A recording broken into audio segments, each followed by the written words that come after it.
Malawakang pamamahagi ng plaka ng mga sasakyan isinasagawa ng LTO. Sundan sa report.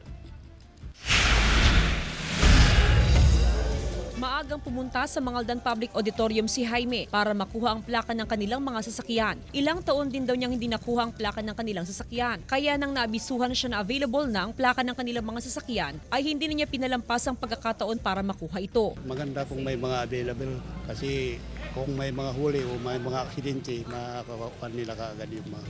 Mas tipid ba, sir? Kasi dito na sa munisipyo. Oo, nakatipid na tao sa munisipyo naman. Malawakang pamamahagi ng plaka ang isinasagawa ngayon ng Land Transportation Office. Target ng LTO na may pamahagi ang lahat ng available na mga plaka bago pang istriktong implementasyon ng No Plate No Travel policy.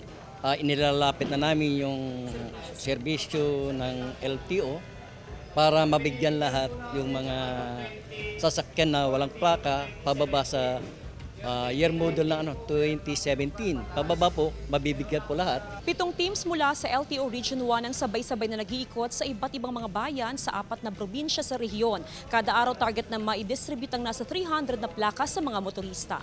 Libu-libong plaka ng sasakyan o cascading plates simula noong 2014 hanggang 2022 ang for-release na ng LTO sa Region 1. May schedule na inilabas ang LTO para sa bawat bayan sa rehiyon. Sa Mangaldan, Pangasinan, mahigit 300 mga plakang na ipamahagi ng LTO. Kasama si Henry Duminsil, Jasmine Gabriel Galban, One North Central Luzon.